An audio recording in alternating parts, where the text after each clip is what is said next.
For the past 7 days, I've been researching and living like a Spartan in order to increase my resilience and my discipline. In the next few minutes, you're going to learn what I learned, as well as how you can gain a level of resilience that for most people it's just unheard of.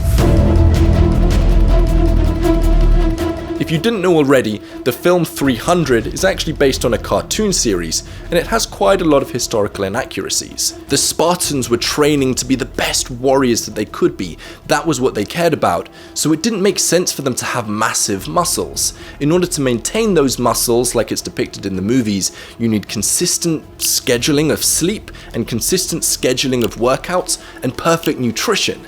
And if they were to do this in training, when it came down to war, they wouldn't be able to cope because they weren't prepared for it. Instead of strength and size, the Spartans trained for adaptability. Xenophon, an ancient historian, actually said that the hoplites, who were the soldiers who mainly had a normal job and just were soldiers part-time, they actually had better physiques than the Spartans themselves. Instead of their physiques, what set Spartans apart and made them such incredible warriors was their resilience. That was what they were experts at gaining.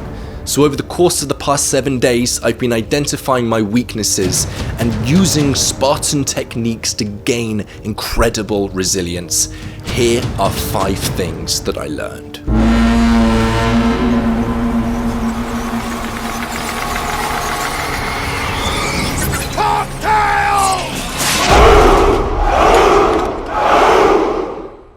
Darwin is often misquoted. He didn't say that it's survival of the fittest, he said that it's survival of the most adaptable. And the Spartans accidentally lived and breathed evolution. They wanted to become the most adaptable at their environment. And the environment that they wanted to adapt for was war. They wanted to be the best warriors in the war, so they became incredibly good at building resilience and evolving to fit their environment. The Spartans would bleed at practice so that they could lead at war. When times were easy, they would train so that when times were tough, they were ready. When there was peace, they would sharpen their sword so that when war came, their sword was sharp. But how did they train? How did they build this resilience? Well, that comes down to the flywheel. Recently, I've talked a lot about systems thinking. Everything in life is a system. There is inputs, processes, and outputs. Inputs go into the system, processes turn the inputs into outputs, and then outputs are what come out of a system. Think about your digestive system, think about politics, think about business. All of these things are systems. But something really interesting starts to happen when the outputs of a system feed back and go back into the inputs.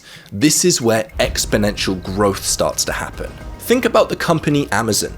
When they get more buyers, more sellers want to sell to the buyers, so they come to Amazon, which means there's a greater selection of products for the buyers, which means that more buyers come. And this cycle repeats again and again and again, resulting in exponential growth like we've seen with Amazon. With the Spartans, the input was accountability. They would all sleep in the same room as each other, they would all wear the same things, and they were all always watching over each other to identify the weak ones and to build them up. And that accountability would lead into the output of more resilience. And that increased resilience would spin round and lead to more accountability, because if you're resilient, you want to hold other people to your resilience level.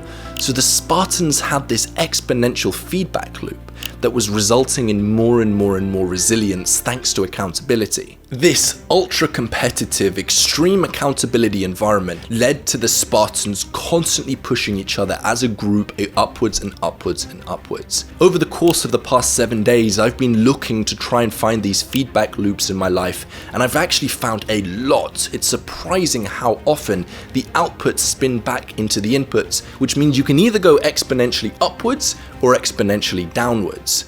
A good example is being nice to the people around you. I made a special effort to be nice to the people around me, sending a nice text or buying a small gift for someone. And normally the input leads to the output, which is they want to be nice to you. It's just reciprocity. But then if somebody's nice to you, you want to be even more nice to them, and it spins round and round and round. These feedback loops exist everywhere, and if you're constantly looping the cycle, you can get exponential growth. I've also talked a lot about essentialism. But the Spartans were the OG essentialists. From the ages of 6 to the ages of 30, they lived their life with one sole purpose. They dedicated everything towards one thing: war. And that singularity of focus leads to incredible things. Now, I'm not saying that you have to have that kind of focus in your day-to-day life, but I've noticed that the more focused you can get, the better results that you end up getting. And this is something that I've been implementing in the past 7 days and also in the past few months, where I've been constantly trying to laser sharpen my focus as if it's a magnifying glass and the sun is pointing through it towards one thing. And that way I've been able to move the needle far quicker than having a diverse focus. The Spartans would train in the freezing cold and without shoes on, because they knew that when they went to war it would be useful to have calloused feet, genuinely, and also it may be cold at war, so they should practice in the cold. They would eat healthily, but never until they were completely full, so that they were always hungry, so that they would get used to this hunger, so that when they were at war, if they were hungry, it wasn't a big deal. And they would train for agility over strength, because they needed their energy when they were at war. What the Spartans are doing with all of these things is they're building their resilience. They're getting harder in peacetime so that when they're at war, they're at ready. They're not building discipline for the sake of building discipline. They're figuring out their weaknesses and they're working to overcome those weaknesses. And discipline is a byproduct of those things. And that, for me, has been the way that I've best been able to build discipline. Yes, there are exercises you can do that are beneficial, like cold showers, which are purely there to build your discipline, but in my personal experience, it's best to build resilience in areas that you really want to improve at, and then discipline will be a byproduct of those things, and that way you're doing synergistic activities instead of just building discipline for the sake of building discipline. And to adapt to my environment, I'm a public-facing figure who gets lots of judgment and lots of criticism. I've been working on improving my ability to just shrug off criticism. So over the course of the past 7 days, I've been wearing these ugly shoes to get myself detached from other people's opinions and detached from judgment. The Spartans had really figured out what would make the perfect soldier. What would just be an incredible soldier, an all-round badass? What would that look like? And then they made their identity that perfect soldier. They would all dress together. They had everybody know that they were Spartans. They would hold each other accountable until they believed that they were that perfect soldier.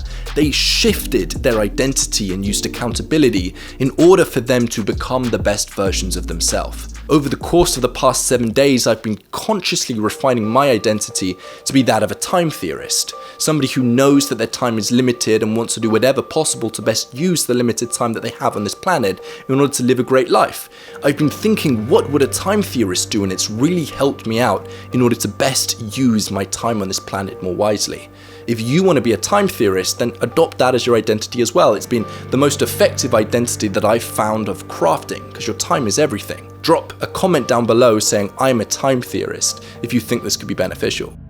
So the key lesson is to adapt to your environment in good times and in bad times, to identify your weakness and to build resilience around those activities, and discipline will be a byproduct of that resilience building. That way, what you're doing is always synergistic with your main purpose, you're staying completely focused, and that's how you develop Spartan-like discipline and resilience. If you've enjoyed this video, then click subscribe, and that way more videos just like this one are going to appear on your homepage so that you can continue to improve your life.